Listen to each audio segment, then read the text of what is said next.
This is part number 4 of electrostatics. Part 3 मध्ये आपण applications complete केलेले होते. Applications of Gauss law, electric intensity याचे फॉर्म्युले आपण बऱ्याच ऑब्जेक्टसाठी काढले होते. आता या व्हिडिओमध्ये आपण नवीन कन्सेप्ट बघणार आहे. नवीन कन्सेप्ट कोणता आहे बघा. Electric potential and potential energy. Electric potential energy of a system हा आपण पहिला पॉइंट बघणार आहे. तुम्हाला पोटेन्शियल एनर्जी ग्रॅव्हिटेशनल फील्ड मध्ये माहित झालेली आहे. पोटेन्शियल एनर्जी ग्रॅव्हिटेशनल फील्ड मध्ये आपण कशी डिफाईन करतो. The energy possessed because of virtue of its position. ऑब्जेक्टची पोझिशन ग्रॅव्हिटेशनल फील्ड मध्ये तुम्हाला इंडिकेट करणार आहे ती पोटेन्शियल एनर्जी. आणि हे एक्झाम्पल्स आपण किंवा हा स्टडी आपण केलेला आहे लॉज ऑफ मोशन मध्ये 11वीला. तर आता या ठिकाणी इलेक्ट्रोस्टॅटिक्स मध्ये आपल्याला इलेक्ट्रिक पोटेन्शियल आणि पोटेन्शियल एनर्जी, त्यातला इलेक्ट्रिक पोटेन्शियल एनर्जी आपण हा सुरुवातीला कन्सेप्ट बघायचा आहे. पण इलेक्ट्रिक पोटेन्शियल एनर्जी नेहमी सिस्टीमची असते. Instead of charge we can say that electric potential energy of a system of charges. आता ही पोटेन्शियल एनर्जी कशी चार्ज मध्ये किंवा सिस्टीम मध्ये स्टोअर होते बघा. तर त्याची actual definition, electric potential energy of a charge is the amount of work done. Is the amount of work done म्हणजे वर्क आहे इथं. तर वर्क कसं केलं जाईल. इन डिस्प्लेसिंग द चार्ज, म्हणजे तो चार्ज आहे तो काय करायचा आहे, डिस्प्लेस करायचा. आता डिस्प्लेस करायचा हा कुठे डिस्प्लेस करणार तर इलेक्ट्रिक फील्ड मध्ये. म्हणजे for example suppose here it is the charge plus Q. हा एअर मीडियम मध्ये ठेवलेला आहे सगळं इधर ऍट सर्टन पॉइंट. आणि याच्या बाजूला याचं काय असणार आहे, इलेक्ट्रिक फील्ड असणार आहे. In a surrounding space there is a electric field. आणि या इलेक्ट्रिक फील्ड मध्ये आपण जर एखादा आणखी पॉझिटिव्ह चार्ज आणला इथे तर हा चार्ज याला रिपेल करणार आहे किंवा plus Q charge plus Q ला रिपेल करेल, कॅपिटल क्यू ला. म्हणजे रिपल्सिव्ह फोर्स या दोघांमध्ये असणार because these two are positive charges. म्हणजे रिपल्सिव्ह फोर्स हा इथं दाखवता येईल असा. If this charge is very small, plus Q charge is suppose small, then the force is exerted by plus capital Q on this Q charge. म्हणजे असा force असेल. या फोर्सच्या अगेन्स्ट तुम्हाला हा चार्ज इथं आणायचा आहे, याच्या जवळ आणायचा आहे. याच्या जवळ चार्ज आणण्यासाठी काही वर्क करायला लागेल, कारण हा चार्ज हा रिपेल होऊन मागे जाणार आहे आणि तुम्हाला तो पुढे आणायचा आहे प्लस कॅपिटल क्यू चार्जच्या जवळ. तर वर्क करायला लागेल आणि ते वर्क स्टोअर्ड होतं पोटेन्शियल एनर्जी मध्ये इनसाइड द सिस्टीम. सिस्टीम का म्हटलेलं आहे तर ह्या सिस्टीम मध्ये दोन चार्जेस आहेत म्हणून याला ही सिस्टीम म्हटलेलं आहे. तर आता ऍक्च्युअली डेफिनेशन ही अशा प्रकारची आहे. आणखी त्याचा कन्सेप्ट बघूया पुढं. The work done changes the potential energy during the configuration. आता इथं काय म्हटलेलं आहे बघा, changes potential energy during configuration. म्हणजे काय मिनिंग आहे बघा. सुरुवातीला हा चार्ज होता प्लस क्यू. आता दुसरा चार्ज इथं आपण आणलेला आहे, this is also plus small Q. तर हे सिस्टीम किंवा हे कॉन्फिगरेशन झालं. असं कॉन्फिगरेशन करायला काय करायला लागलं आपल्याला, वर्क करायला लागलं. आणि वर्कमुळं ह्या सिस्टीम मध्ये पोटेन्शियल एनर्जी चेंज झाली. So this changes the potential energy during configuration. The work done is stored in the form of potential energy in displacing charge. म्हणजे ह्या चार्ज मध्ये जो डिस्प्लेस करणार आहे त्यामध्ये पोटेन्शियल एनर्जी स्टोअर्ड झाली. तर ऍक्च्युअली चार्ज मध्ये म्हणण्यापेक्षा इथं सिस्टीम म्हटलं जातं, कारण ही चार्जची सिस्टीम तयार झाली. आता ऍक्च्युअली वर्कचा फॉर्म्युला आपण जो आपल्याला माहित आहे तो बघणार आहे. The work done against electrostatic force. Against का म्हटलेलं आहे, अगेन्स्ट का म्हटलेलं आहे तुमच्या लक्षात आलं असेल.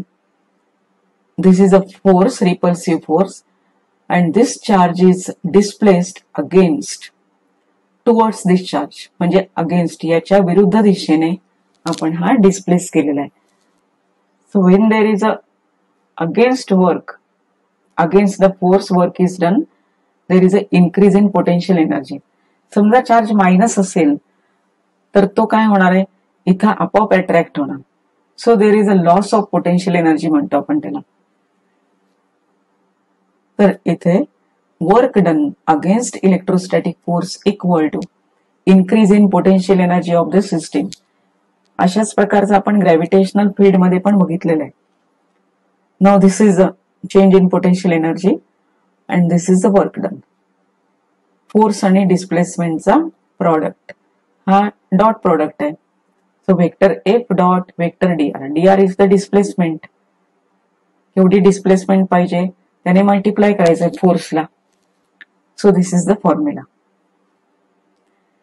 आता ऍक्च्युअली जर चार्ज दिलेला असेल प्लस क्यू आणि आपल्याला त्याच्या बाजूला दुसरा चार्ज आणायचा आहे, पॉझिटिव्ह चार्ज, एनी चार्ज, तर ह्या सिस्टीम मध्ये किती एनर्जी स्टोअर झालेली असणार आहे हा आपण फॉर्म्युला डिराईव्ह करणार आहे. Expression for electric potential energy. So expression for electric potential energy. आता इथे एक फिगर काढलेली. या फिगर मध्ये काय दाखवलंय बघा. At point O there is a plus Q charge आणि हा एक पॉझिटिव्ह चार्ज, हा सुद्धा पॉझिटिव्ह आहे आणि हा पण पॉझिटिव्ह चार्ज आहे. Positive charge is suppose placed at point A आणि ही सगळी सिस्टीम आहे ती एअर मीडियम मध्ये कन्सिडर करा. आणि हा चार्ज आपल्याला ए पासून बी पॉइंटला आणायचा आहे. वर्क करायला लागणार आहे अगेन्स्ट रिपल्सिव्ह फोर्स, कारण दोन्ही पॉझिटिव्ह आहेत.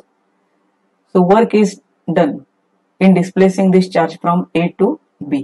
आणि मग आपल्याला ते वर्क डन एनर्जी फॉर्म मध्ये मिळणार आहे. म्हणजे एनर्जीचा जो फॉर्म्युला आहे तो आपण वर्क वरनं काढणार आहे. आता वर्कचा फॉर्म्युला तर आपल्याला माहिती आहे फोर्स इंटू डिस्प्लेसमेंट, पण तो फॉर्म्युला जो आपण वापरणार आहे तो कॉन्स्टंट फोर्स साठी वापरतो. पण जर हा चार्ज ए पासून बी कडे येत असेल तर क्यू पासूनचं डिस्टन्स हे चेंज होत राहणार. जसं हा चार्ज जवळ येईल तसं डिस्टन्स लेस होत जाणार आणि फोर्स जास्त होत जाणार. म्हणजे फोर्स हा कॉन्स्टंट राहत नाहीये. मग फोर्स जर कॉन्स्टंट नसेल तर आपण इंटिग्रेशन फॉर्म वापरतो. हे 11वीला कन्सेप्ट झालेला आहे. If the force is not constant find the force और work done for small displacement and take the integration. हा कन्सेप्ट आपण इथं वापरणार आहे. तर या डायग्राम मध्ये जे दाखवलेलं आहे तेच आपण लिहिणार आहे. Consider source charge plus Q. म्हणजे हा चार्ज आहे सोर्स चार्ज, याने फील्ड तयार केलेलं आहे. सराउंडिंग स्पेस मध्ये याचं फील्ड आहे. Placed in air medium at point O it produces electric field in its surrounding space. Any another charge, positive charge, will experience a force in the field. म्हणजे कुठलाही charge, positive charge जर आपण याच्या field मध्ये ठेवला तर त्याच्यावरती force exert होणार. म्हणजे तो चार्ज त्याच्यावरती फोर्स लागेल because of the electric field of the previous charge. Next part, let Q0 be the small positive charge. Q0 with a small positive charge is brought from point A to point B against repulsive force Fe. हा इथून इथं आणायचंय. Against म्हणजे force आहे इकडं आणि displacement आहे या बाजूला. Hence some work is to be done which increases potential energy of the charges. Charges म्हणजेच सिस्टीम. ही जी सिस्टीम तयार होणार क्यू आणि Q0 ची, यांची पोटेन्शियल एनर्जी ही वाढलेली असणार या charge. Let Q0 be displace through small displacement dr. म्हणजे आपण इथून इथं न्यायचं आहे त्याऐवजी आपण इथून फक्त इथं नेलेलं आहे. स्मॉल डिस्प्लेसमेंट का नेलेलं आहे तर एवढ्या डिस्प्लेसमेंटसाठी आपण फोर्स कॉन्स्टंट घेऊ शकतो कारण अतिशय कमी डिस्प्लेसमेंट आहे. आणि नंतर तेच इंटिग्रेशन फॉर्म मध्ये काढायचं म्हणजे आपल्याला इथून इथपर्यंत जी डिस्प्लेसमेंट आहे त्याच्यासाठी वर्क मिळेल. म्हणजे फक्त सॉल्व्ह करत जायचंय. So increases the potential energy of the system is. आता हा फॉर्म्युला Fe डॉट dr मागाचाच फॉर्म्युला आहे. इथं मायनस साइन आलेला आहे. Fe dr मायनस साइन का आलेला आहे तर फोर्स आणि displacement Fe dr cos theta, थीटाची व्हॅल्यू 180 येणार आहे. 180 काय येणार आहे बघा. 180 व्हॅल्यू काय येईल तर फोर्स या बाजूला आहे आणि डिस्प्लेसमेंट या बाजूला एक्झॅक्ट अँटी पॅरलल, म्हणजे थीटाची व्हॅल्यू झाली 180 आणि कॉस 180 किती -1. cos 180 is -1. So minus sign is there. आता हे सोडवणार कसं आहे बघा. If E is not constant, the change in potential of the system when Q0 displaces from initial point A to final point B is given by, आपण integration concept वापरणार आहे. Integration of du. आता R1 to R2 पर्यंत जाणार आहे. R1 म्हणजे A point आहे आणि R2 म्हणजे B पॉइंट आहे. तर du चा फॉर्म्युला इथं पुटअप केलेला आहे आणि हे सोडवायचं. आता हे सोडवताना काय केलेलं आहे, F E D R minus sign बाहेर घेतलेलं आहे आणि एफ ई चा फॉर्म्युला 1/4πε0 Q0 दोन चार्जेसचं प्रॉडक्ट म्हणजे हा कुलम्स फॉर्म्युला आहे अपॉन R² dr. आता R1² का लिहिलेलं नाही बघा, आपण प्रिव्हियस स्लाइडला जाऊया. आता हा इथं ठेवलेला आहे, हे डिस्टन्स काय R1 आहे, पण R1² लिहिलेलं नाही कारण हा Q0 एका जनरल डिस्टन्सला R डिस्टन्सला ठेवलेला आहे असं गृहीत धरा. R डिस्टन्सला आहे आणि तो A पासून B पर्यंत येणार आहे. R डिस्टन्सला म्हणजे इथे कुठेतरी असेल, आपण डायग्राम मध्ये हे काढणार नाहीये, पण समजा इथं पॉइंट हा Q0 आहे आणि हे डिस्टन्स आहे Q पासून R. This distance is R. मग Q0 वरती फोर्स किती लागेल, ही म्हणजे कॅपिटल Q आणि Q0 यांच्यामध्ये फोर्स काय असणार आहे 1/4πε0 चार्जेसचा प्रॉडक्ट Q0 अपॉन डिस्टन्सचा स्क्वेअर. अशा पद्धतीने हे इक्वेशन लिहिलेलं आहे, पण R दाखवलेलं नाही, इथं नुसता लिहिलेलं आहे general expression upon R². Considering Q0 is at a distance R from Q. तुम्ही हे डिस्टन्स दाखवायचं नाहीये किंवा तो Q0 R डिस्टन्सला ठेवलेला आहे हे सुद्धा दाखवायची गरज नाहीये. इथं जनरल एक्सप्रेशन लिहिलेलं आहे आणि मग तो A पासून B कडे जाणार आहे. याच्यातले constant term out of integration sign R² ही कॉन्स्टंट येणार नाही कारण डिस्टन्स बदलत जातं. So 1/R² dr. आता 1/R² चं इंटिग्रेशन -1/R हे कसं आलेलं आहे, तर इंटिग्रेशनचा तुम्हाला फॉर्म्युला दिलेला आहे 1/R² dr म्हणजे हे होणार आहे R⁻² dr. So this is R⁻² + 1 upon -2 + 1. R⁻1 upon -1. So this can be written as -1/R. So here it is the integration. हे सोडवून दाखवायची गरज नाहीये. सो -1/R आणि हे आपण लिमिट्स म्हणतो, अप्पर लिमिट लोअर लिमिट. आता हे अप्पर आणि लोअर लिमिट सबस्टिट्यूट करायचे म्हणजे फायनल इक्वेशन मिळेल. सो 1/R2 - 1/R1 म्हणजे आपण काय केलेलं आहे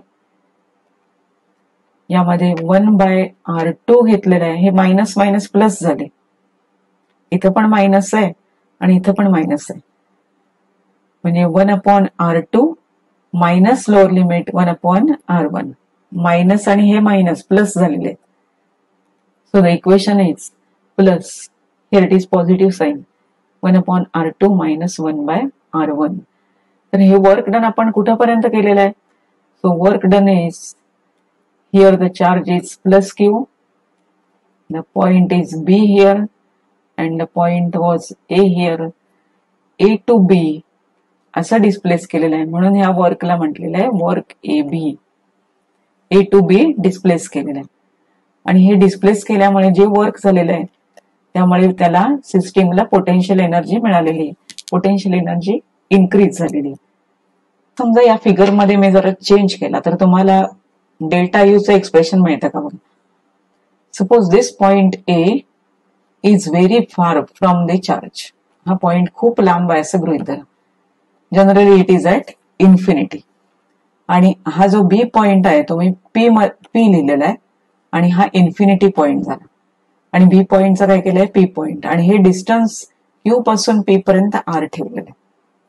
तर ह्या फॉर्म्युल्यामध्ये काय चेंजेस होणार आहेत, तर जिथं R1 होता ते झाले इन्फिनिटी, म्हणजे R1 ची व्हॅल्यू काय झाली, इन्फिनिटी झाली, आणि R2 म्हणजे हा बी पॉइंट म्हणजे P point, so R2 becomes R. आणि ह्या कन्सेप्ट वरून आपल्याला general formula for electric potential energy लिहिता येतो. So this is the formula. So this is the formula. If we consider the charge Q0 was initially at infinity from Q charge from Q and is brought at point say P at a distance R. म्हणजे आता हा जो वरती concept सांगितला तुम्हाला तोच concept इथं लिहिलेला आहे. Then what is the potential energy of the system? Q0 दोन चार्जचा product upon 4 pi epsilon 0, this is a constant for given medium into 1 by R. कारण 1 upon R1 ची व्हॅल्यू काय होणार आहे, 1 upon R1 असं आहे, 1 upon R2 minus 1 upon R1. So when this is infinity, 1 by infinity is equal to 0. आणि instead of R2 you have to write R. So here is the formula. हा formula तुम्हाला विचारला जातो derivation question मध्ये.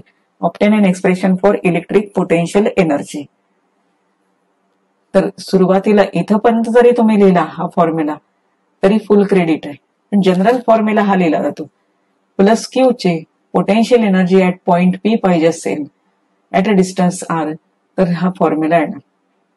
Q zero हा charge जो इथं displace करून आणलेला आहे तो चार्ज आहे Q0 into 1 by R upon 4 pi epsilon 0. This is the general formula for electric potential energy of a two charge system. Two charges आहे त्याच्यामध्ये Q आणि Q0. तुम्ही Q0 च्या ऐवजी Q1 Q2 पण लिहू शकता, पण चार्जेसची जी सिस्टीम असेल त्याच्यामध्ये हे पोटेन्शियल एनर्जी स्टोअर झालेली. असे दोन चार्जेस असतील, तीन चार्जेस असतील, हे आपण जनरल एक्सप्रेशन पुढे बघायचे. So this is the derivation of electric potential energy. हे 3 मार्कला डेरिवेशन विचारलं जातं.